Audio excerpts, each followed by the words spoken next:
All right, guys, welcome to Module 4 titled Getting Leverage on Your Dream. The simple concept of leverage has the power to get you more time, better fitness, career or business success, financial control, and relationship satisfaction. Despite these benefits, however, most of us don't utilize leverage as much as we could. Understanding how leverage works is the first step in expanding your opportunities, satisfaction, and overall fulfillment.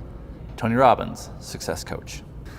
Question for you, have you ever set the goal to lose weight on New Year's Eve and then maybe a week or two later, not a whole lot's happened? Well, we're going to talk about why that happens to you. It's a process in goal setting that will completely undermine you and what you're trying to accomplish.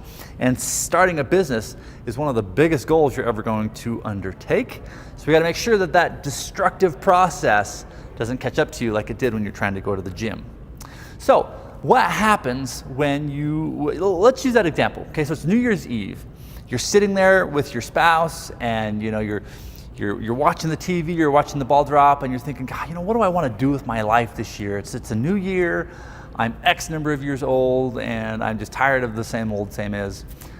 I'm gonna lose weight, that's what I'm gonna do. I'm gonna get fit, it's gonna be awesome. And so you get excited, right? You get this power behind your emotions, you get driven, you're ready to go. And so the very next day, what do? You go out and you go to the store. And you buy all of the gym clothes that you need, and the gym gear, and the gym bag, and the heart rate monitor, and the shoes, and the whole thing. And then you walk down to the gym that's closest to your home, and you sign up for a membership, and you make sure to sign up for a 12-month commitment because you're really committed to this. You're not gonna give up on it, right? And so you know that by signing 12 months of commitment and putting the money down, and you're even gonna pay for it all up front because that will drive you to always go to the gym. So you do that, right? You put it down $700 for the year's membership or however much your gym costs, and you're excited. And so then you walk into the gym, you change your clothes, you get all your new fancy gear on, and you go out to the gym floor, and something happens. You're like, I kind of don't know what I'm doing here. I haven't done this yet, but I'm still excited. I'm gonna go. And so you get on these machines and you start moving things around, and you're losing weight, and you hit the treadmill, and you're doing your thing. And at the end of an hour, you're covered in sweat, and that's the sweat of success, right? And you have achieved day one of your new life. But then you go home, and you have dinner, and you're talking to your spouse, and you're like, I did it. And she's congratulating you, and you're congratulating yourself, and you're excited to go tomorrow. And so then you go to bed, and you're kind of living on this high. Well, your alarm clock goes off the next morning at 6 in the morning, and something bad happens. You wake up, and you're sore, right? Your arms hurt, your butt hurts, and your legs hurt. You can't stand up, you can't get out of your bed because all that weightlifting you did yesterday ripped the muscles apart and flooded them with lactic acid, and now you're swearing at yourself and everything that you hold dear. You finally get yourself out of the bed, which takes 30 minutes, by the way. You stand up, and you kind of creak your back out a little bit, and you have a discussion with yourself, like, do I really want to do this? Is this really what I want for myself? But then you think about that annual commitment. You paid $700 for your gym membership, and you got all this new gear, you got to go. So you do it. You force yourself to go. And you go to the gym again, and you hobble in, and the people behind the desk kind of give you that look of like, yeah, buddy, I know how that feels. But you go and you sit on your machines, and you are having that experience, right? And you keep pushing, and you push through the pain, and you're saying to yourself, no pain, no gain, and you're lifting, right? You're doing your thing. Well, then the next day comes. The alarm clock goes off again at 6, and you're twice as sore. I mean, you feel like you are broken down. And so the first thing that you do, instead of put your gym clothes on, is you grab your phone, and you look at that, and there's an email from your boss, and there's a fire at work. And you decide to yourself, okay, well, I'm not gonna go to the gym right now because I gotta be responsible. I gotta take care of my family, I gotta take care of my job, I gotta go put this fire out. Good intentions take the place of actually going to the gym. So then you go to work, and you spend the entire day putting this fire out. And at the end of the day, you think, whew, that was a rough day at work. And you should go to the gym, but you don't.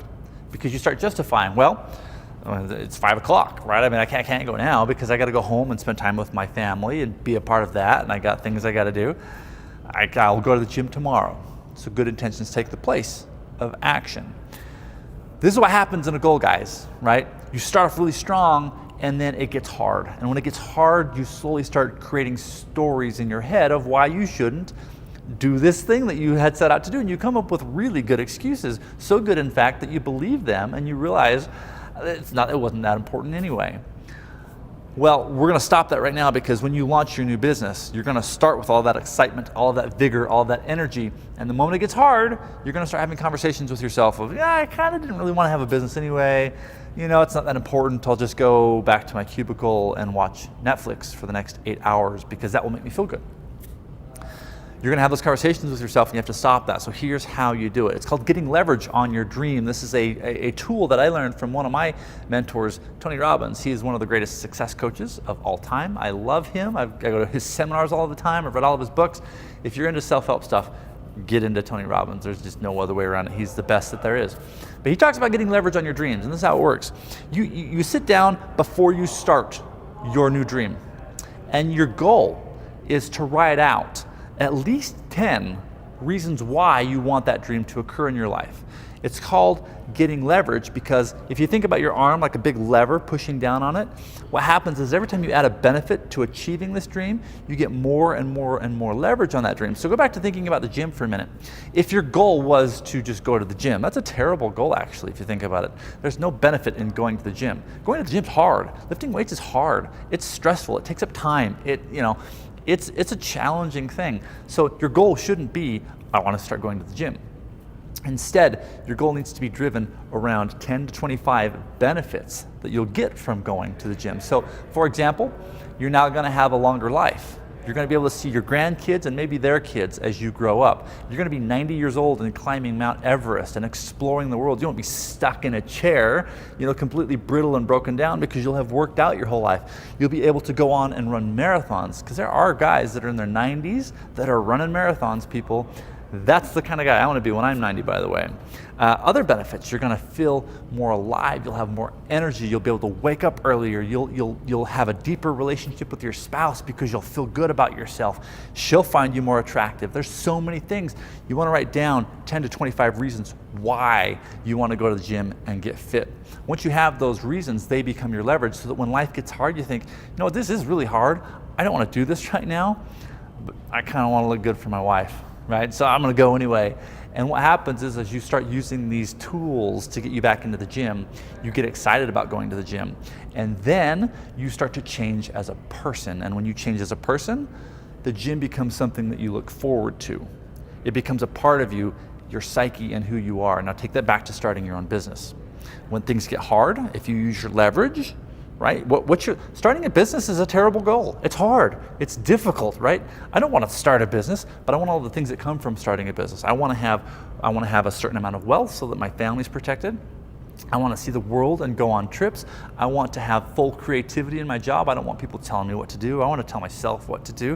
You come up with all these reasons why, so that when life gets hard, you turn to those reasons and you say, oh yeah, I remember this. That's why I started this, and I will not give up. I will not end this now just because it got hard, okay?